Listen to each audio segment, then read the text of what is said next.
রাগ আর জেদ যাদের বেশি তারা জীবনে কি কি করতে পারে না। নাম্বার 1, তারা দীর্ঘমেয়াদী সম্পর্ক গড়ে তুলতে পারে না। কারণ রাগ আর জেদের মধ্যে থাকা মানুষ কথার করচে পড়ে, নিজের প্রিয় মানুষকেও কষ্ট দিয়ে ফেলে, সম্পর্ক ভাঙে, বিশ্বাস নষ্ট হয়। নাম্বার 2, তারা নিজের ভুল বুঝতে পারে না। জেদ থাকলে মানুষ মনে করে সেই সব জানে, ফলে শেখা বন্ধ হয়ে যায় আর উন্নতিও আটকে যায়। নাম্বার 3, তারা কখনো টিম ওয়ার্ক করতে পারে না। রাগী আর জেদি মানুষ অন্যের কথা সহ্য করতে পারে না, তাই দলগত কাজেও পিছিয়ে পড়ে, ফলে ভালো কোনো পদ বা দায়িত্ব তাদের ভাগ্যে আসে না। নাম্বার 4, তারা শান্তিতে থাকতে পারে না। সবসময় ভেতরে এক অস্থিরতা, এক আগুন জ্বলতে থাকে। এর ফলে মানসিক চাপ, বিষণ্ণতা, এমনকি ডিপ্রেশনও হতে পারে।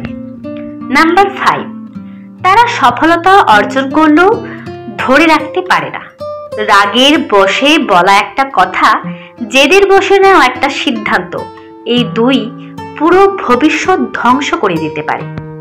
নাম্বার 6, তারা ক্ষমা করতে শেখে না। জেদি মন প্রতিশোধ চায়, ক্ষমা নয়, আর এই মানসিকতাই মানুষকে ছোট করে দেয়। নাম্বার 7, তারা নিজেকে শত্রু বানিয়ে ফেলে। রাগ আর জেদ মানুষের আত্মসম্মানকেও গ্রাস করে, নিজের প্রতিভা, নিজের সম্ভাবনাকে ধ্বংস করে ফেলে। নাম্বার 8, তারা ধৈর্য ধরে অপেক্ষা করতে পারে না।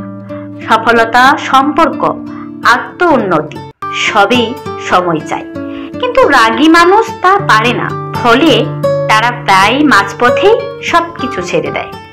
নাম্বার 9, তারা ক্ষমতার আসনে গেলেও নেমে পড়ে দ্রুত, কারণ নেতার দরকার সহনশীলতা, আর রাগ জেদে ভরা মন কখনোই নেতৃত্ব দিতে পারে না। নাম্বার 10, সবচেয়ে বড় কথা, তারা নিজের কাছেই হেরে যায়। বাইরের জগৎ যতই বড় শত্রু হোক, রাগ আর জেদ যদি নিজের ভেতরে থাকে, তবে সেখানেই মানুষ হেরে যায়। রাগে হেরে যায় যে সে কখনো জীবনে জয়ী হতে পারে না। জেদ যদি নিয়ন্ত্রণে থাকে, তা লক্ষ্য অর্জনে সাহায্য করে, কিন্তু জেদ যদি উন্মাদ হয়ে ওঠে, তা সব ধ্বংস করে দেয়। রাগ মুহূর্তের ভুল, কিন্তু তার ক্ষতি সারা জীবনে। রেগে গেলে মানুষ আপনজনকে হারায়, আর ঠান্ডা থাকলে শত্রুকেও আপন করে তোলে। রাগীরা বড় নেতা হতে পারে না, কারণ নেতৃত্ব মানে সহনশীলতা। যে নিজের রাগ নিয়ন্ত্রণ করতে পারে না, সে কখনো নিজের ভবিষ্যৎ নিয়ন্ত্রণ করতে পারবে না। জেদি মানুষ অন্যের কথা শোনে না, তাই সে শেখেও না। রাগী মন ঘর ভাঙে, সম্পর্ক ভাঙে, স্বপ্ন ভাঙে।